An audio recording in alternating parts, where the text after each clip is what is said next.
여러분, 사람 만나는 게 제일 어렵지요?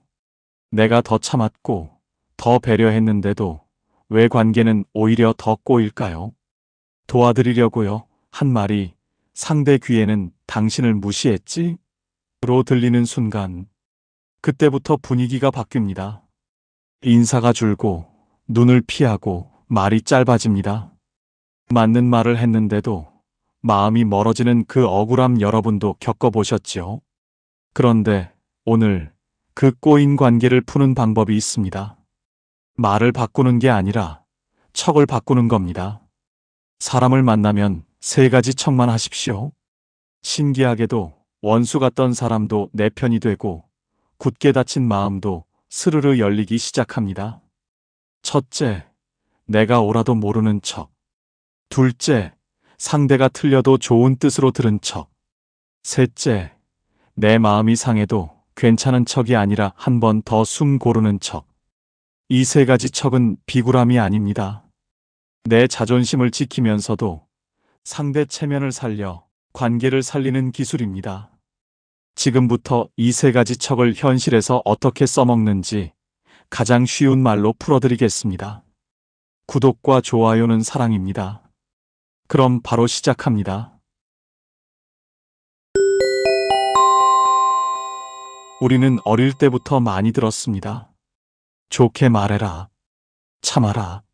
사람 사이엔 둥글게 살아야 한다. 그런데요, 둥글게가 뭔지 구체적 방법을 누가 가르쳐 주었나요? 그래서 많은 어르신들이 이렇게 말씀하십니다. 나는 착하게 살려고 했는데 왜 자꾸 사람이 멀어지지? 나는 사실대로 말했는데 왜 내가 나쁜 사람이 되지? 여기에는 이유가 있습니다. 사람은 사실보다 체면을 먼저 느끼는 순간이 많기 때문입니다. 사회학자 어빙 고프만은 이를 페이스, 즉 사람이 타인 앞에서 지키고 싶은 사회적 얼굴로 설명하기도 합니다. 학자들은 한국어에서도 체면을 정중함의 동력으로 여겼습니다. 직장이나 모임에서 갈등이 커지는 원인 중 하나로 상대방 체면에 대한 위협이 지적된 연구도 있습니다. 그러니 내가 옳은 말을 했는지보다 내 말이 상대의 체면을 어디에서 어떻게 건드렸는지가 더 크게 남을 때가 있습니다. 오늘은 바로 그 지점을 풀어드립니다. 이름만 외우면 끝입니다. 못 본 척, 못 들은 척, 모르는 척. 요즘 이 세 가지 척을 정약용의 인간관계 지혜라고 소개하는 영상도 많고 어떤 분들은 조선의 재상설화에서 배웠다고도 합니다. 중요한 건 누가 말했다보다 내가 오늘 어디에 쓸 것인가입니다. 다만 한 가지는 분명히 하겠습니다. 이 척은 불이나 폭력, 사기 같은 큰 문제를 외면하라는 뜻이 아닙니다. 그런 일은 도움을 요청하고 필요한 절차를 밟아야 합니다. 오늘 우리가 배우는 척은 사소한 실수와 말의 가시에 불을 붙이지 않는 배려의 기술입니다. 첫 번째, 보았어도 못 본 척 하라는 것입니다. 여러분, 사람 사이에서 가장 무서운 건 큰 잘못이 아닙니다. 작은 망신 하나가 마음에 불씨가 되는 겁니다. 그래서 첫 번째 척은 이겁니다. 보았어도 못 본 척. 예전에 동네 모임에서 있었던 일입니다. 회비를 걷는 날이었는데 늘 깔끔하던 박 여사님이 갑자기 가방을 뒤적이더니 얼굴이 빨개졌습니다. 지갑이 없어진 겁니다. 그 순간 조용하던 모임에 누가 툭 던졌지요. 여사님, 오늘 회비 아직이세요?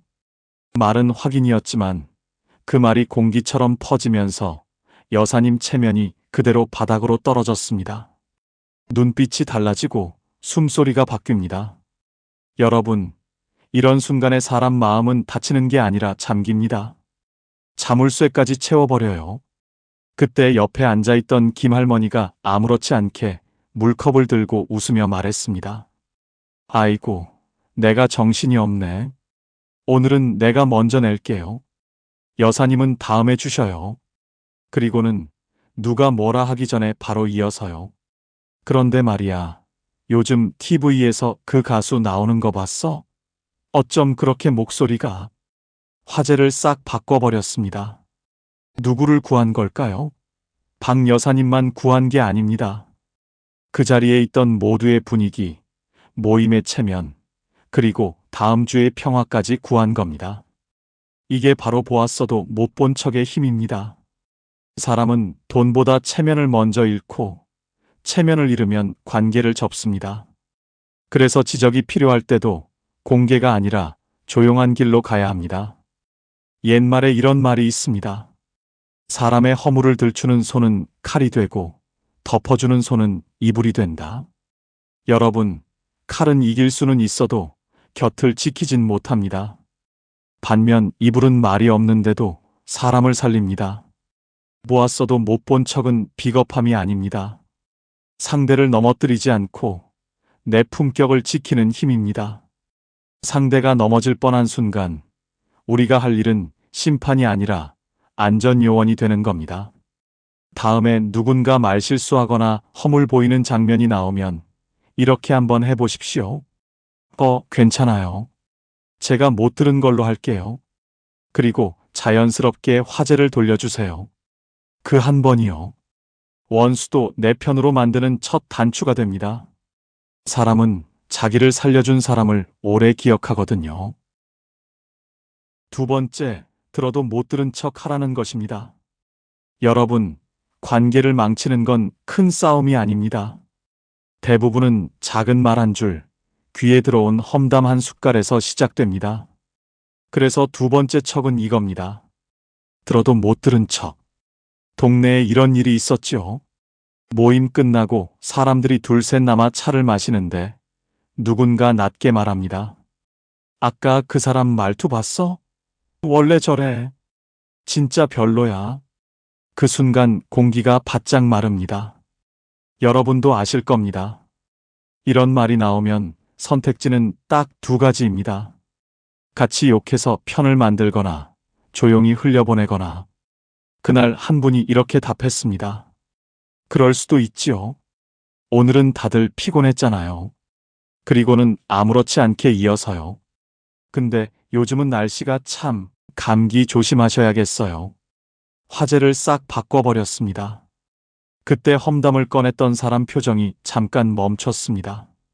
왜냐하면 그 사람은 사실 상대를 욕하려고 말을 꺼낸 게 아니라 내 편 들어줄 사람을 찾으려고 말을 던진 경우가 많거든요. 맞장구를 치면 그 순간 우리는 공범이 됩니다. 그리고 공범이 된 관계는요. 언젠가 그 칼날이 내 쪽으로도 돌아옵니다. 옛말에 이런 말이 있지요. 남의 뒷말에 귀를 빌려주면 내 마음에 빚이 생긴다. 험담은 정보를 주는 게 아니라 마음의 온도를 빼앗습니다. 그리고 가장 무서운 건 그 말이 나중에 이렇게 돌아오는 겁니다. 저 사람도 너 흉 봐. 너도 조심해. 여기서 들어도 못 들은 척의 진짜 기술이 나옵니다. 무시하라는 게 아닙니다. 싸움의 불씨가 더 커지지 않게 중립의 물을 붓는 겁니다. 예를 들어 누가 이렇게 말하면 그 사람 정말 문제야. 이때 이렇게 받아주면 됩니다. 나는 그분 사정은 잘 모르겠는데 오해가 있었을 수도 있지요. 혹시 직접 얘기하면 풀릴 일일지도요. 이 한마디가요, 상대를 감싸는 말이 아니라 험담을 멈추게 하는 말입니다. 그리고 사람은 신기합니다. 자기 말에 쉽게 동조하는 사람보다 쉽게 판단하지 않는 사람에게 더 오래 마음을 둡니다.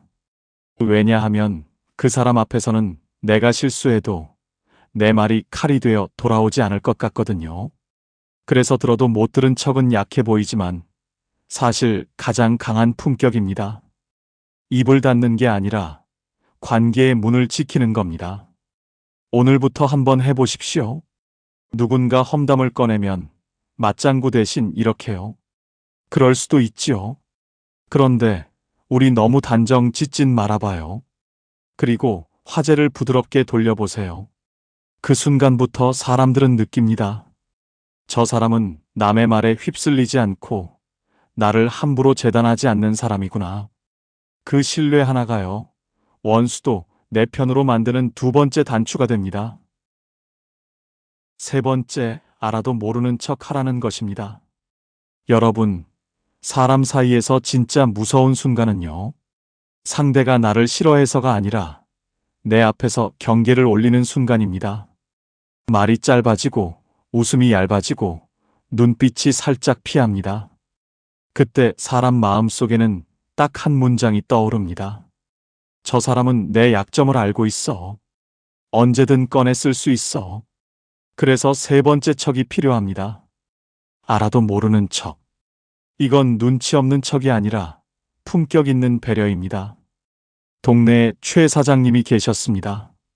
장사도 잘하고 인맥도 넓고 늘 말이 시원시원한 분이었지요. 그런데 어느 날부터 모임에 얼굴이 뜸해졌습니다. 소문은 금방 돌죠. 가게가 어렵대. 빚이 좀 있다더라. 사람들은 그 말을 입에 물고 있었지만 아무도 정면으로 묻지는 못했습니다. 그러다 어느 날 모임에서 최 사장님이 오랜만에 나오셨습니다. 그 순간 한 분이 씩 웃으며 던집니다. 사장님, 요즘 장사 좀 어떠세요? 괜찮아요? 말은 걱정이었는데 공기가 확 얼어붙습니다. 여러분, 이런 질문은요, 상대를 살펴주는 게 아니라 상대를 무대 위로 올려 세우는 겁니다. 그 위에서 대답을 강요하는 순간, 체면은 바람 빠진 풍선처럼 쪼그라듭니다. 그때 옆자리 박할머니가 젓가락을 놓고 아주 태연하게 말했습니다. 사장님, 오늘 반찬이 참 맛있네요. 이건 어디서 사셨어요? 그리고는 웃으며 한마디를 더 얹습니다. 우리 사장님은 원래 잘 버티는 분이잖아. 오늘은 그냥 밥 맛있게 먹어요. 그 말 한 줄에 최 사장님 어깨가 툭 내려앉았습니다. 얼굴이 조금 풀리고 숨이 길어졌습니다. 그날 이후로 사장님은 모임에 다시 나오기 시작했습니다. 왜냐하면 그 자리에선 자신의 약점이 화제가 되지 않는다는 걸 알았기 때문입니다. 여러분, 사람에게는 누구나 숨기고 싶은 방 하나가 있습니다. 그 방 문고리를 함부로 잡는 사람이 있고 문 앞에서 조용히 돌아서는 사람이 있습니다. 관계는요, 결국 문고리를 누가 어떻게 잡느냐에서 갈립니다. 사람을 지키는 것은 큰 도움이 아니라 작은 침묵이다. 맞습니다. 알아도 모르는 척 해주는 침묵은요, 상대를 무시하는 게 아니라 존중하는 겁니다. 그럼 현실에서는 어떻게 하느냐? 상대의 경제 사정, 가족 문제, 건강 문제를 어렴풋이 알아도 이렇게만 하시면 됩니다. 요즘 좀 바쁘셨죠? 얼굴 보니 반갑네요. 필요한 거 있으면 말만 해요. 그리고 그냥 예전처럼 자연스럽게 대하십시오. 그때 상대는 느낍니다. 저 사람은 내 약점을 들고 흔들지 않는 사람이구나. 저 사람 앞에서는 내가 쫄지 않아도 되는구나. 여러분, 원수도 내 편이 되는 순간은 대단한 말에서 오지 않습니다. 상대가 숨기고 싶은 걸 내가 굳이 건드리지 않을 때, 그 조용한 배려가 마음을 엽니다. 네 번째, 왜 원수도 내 편이 되는가? 여러분, 솔직히 말씀드리겠습니다. 원수는 설득으로 내 편이 되지 않습니다. 대부분은 시간이 지나도 마음이 더 굳어지지요. 그런데도 어떤 사람은 신기하게도 미워하던 사람마저 자기 편으로 만듭니다. 비결이 뭘까요? 말을 잘해서가 아닙니다. 상대의 체면을 끝까지 지켜줬기 때문입니다. 옛날 우화 하나가 있습니다. 한 마을에 말이 빠르고 독한 사내가 있었는데 누구든 한 번 찍히면 끝까지 헐뜯었습니다. 사람들은 그를 피해 다녔지요. 그런데 유독 한 사람만은 그 사내를 피하지 않았습니다. 대신 딱 세 가지만 지켰습니다. 첫째, 그 사내가 실수했을 때도 본 척을 하지 않았습니다. 둘째, 누가 그 사내 흉을 볼 때도 맞장구 치지 않았습니다. 셋째, 그 사내의 집안 사정을 알면서도 아는 척하지 않았습니다. 사람들은 수군거렸습니다. 왜 저 사람은 저 독한 인간을 상대로도 저렇게 담담하지? 그런데 어느 날 큰일이 났습니다.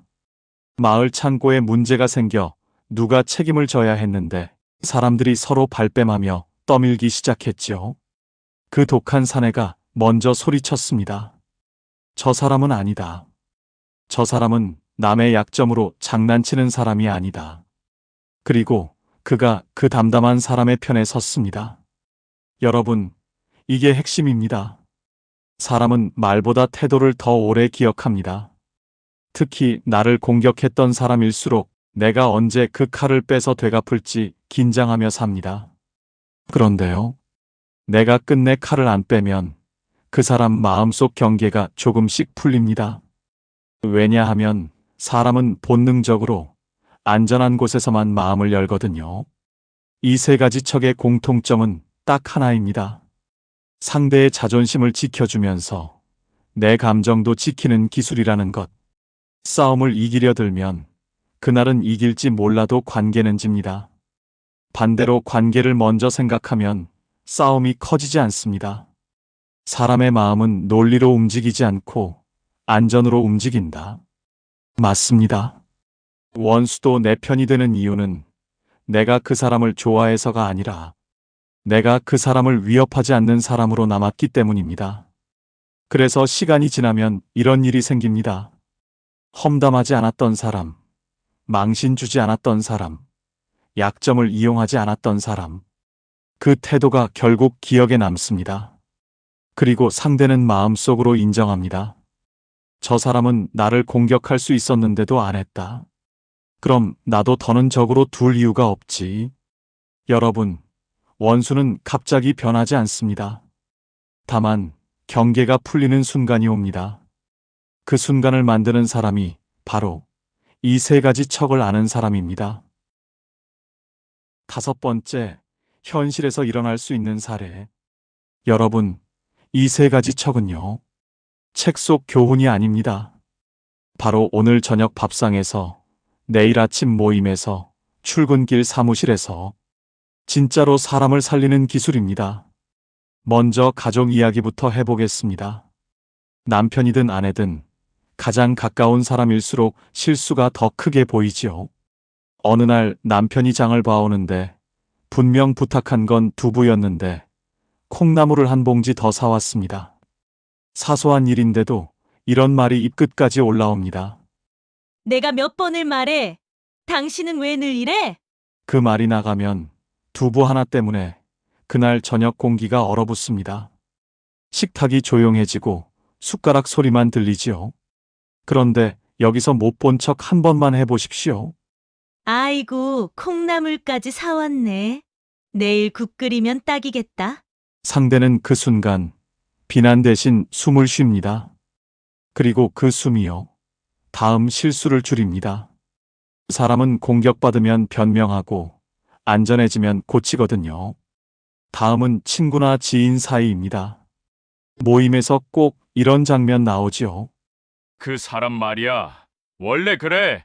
뒤에서 더 심해. 여러분, 여기서 맞장구 치면 그 순간은 친해진 것 같아도 다음 화살이 내 쪽으로 날아오는 건 시간 문제입니다. 그래서 들어도 못 들은 척이 필요합니다. 그래. 각자 사정이 있겠지. 우리가 다 알 순 없잖아. 그리고 바로 화제를 바꾸는 겁니다. 근데 요즘 감기 유행이라던데 몸은 괜찮아? 이 한마디가요, 험담의 불씨에 물을 붓습니다. 그리고 상대는 속으로 느낍니다. 저 사람은 남 이야기로 친해지는 사람이 아니구나. 그 신뢰가 오래갑니다. 마지막으로 모임이나 직장입니다. 우리는 가끔 상대의 속사정을 어렴풋이 알게 됩니다. 집안이 어렵다, 건강이 안 좋다, 일이 꼬였다. 그런데 걱정된다는 마음으로 던진 질문이 상대에게는 칼처럼 들릴 때가 있습니다. 요즘 그 일은 어떻게 됐어? 괜찮아졌어? 여기서 알아도 모르는 척이 진짜 품격입니다. 대신 이렇게 하십시오. 요즘 얼굴 보니 반갑네요. 오늘은 그냥 편하게 계세요. 필요한 일 있으면 말씀만 해요. 그 말은 캐묻는 질문이 아니라 문을 열어두는 배려입니다. 상대는 그 순간 느낍니다. 저 사람은 내 약점을 들고 흔들지 않는 사람이구나. 여러분, 중요한 건 이겁니다. 이 세 가지 척이 무조건 참으라는 말이 아닙니다. 참아야 할 때 참으라는 뜻도 아닙니다. 말해봤자 상처만 남길 순간이라면 한 번쯤 지혜롭게 척해서 관계를 살리라는 인생의 태도 조언입니다. 이기는 말은 순간을 얻고 살리는 말은 평생을 얻는다. 오늘부터 딱 한 번만 해보십시오. 못 본 척, 못 들은 척, 모르는 척. 그 한 번이요. 내 편을 늘리고 내 마음을 지키는 시작이 됩니다. 여러분, 오늘 이야기의 결론은 거창하지 않습니다. 사람을 이기는 방법이 아니라 관계를 살리는 방법입니다. 못 본 척, 못 들은 척, 모르는 척. 이 세 가지는 약해 보이지만 사실은 내 품격을 지키는 가장 강한 기술이었습니다. 상대의 체면을 지켜주면요. 신기하게도 내 마음도 덜 흔들립니다. 그리고 관계는 그때부터 다시 숨을 쉽니다. 저는 요즘 이런 생각을 자주 합니다. 말이 옳았느냐보다 그 말이 누군가의 얼굴을 세워줬느냐가 더 오래 남는다는 것. 사람은 결국 나를 부끄럽게 만든 사람보다 나를 조용히 살려준 사람을 오래 기억하거든요. 그래서 오늘 영상 보신 여러분께 작은 숙제를 하나 드리고 싶습니다. 오늘 만나는 사람 한 명에게만 이 세 가지 척 중 하나를 써보세요. 배우자의 실수 앞에서 못 본 척 한 번, 험담이 나오는 자리에서 못 들은 척 한 번, 누군가의 속사정을 알면서도 모르는 척 한 번. 그 한 번이요. 원수도 내 편이 되게 만드는 씨앗이 됩니다. 여러분, 관계는 말로 쌓이는 게 아니라 태도로 쌓입니다. 오늘부터 우리는 맞는 말보다 살리는 말을 선택해보면 좋겠습니다. 구독과 좋아요는 영상 제작에 큰 힘이 됩니다. 댓글로는요, 여러분이 오늘 가장 먼저 써보고 싶은 척이 뭔지 한 줄만 남겨주세요. 저도 여러분 이야기 읽으면서 함께 배우겠습니다. 그럼 다음 영상에서 또 뵙겠습니다. 감사합니다.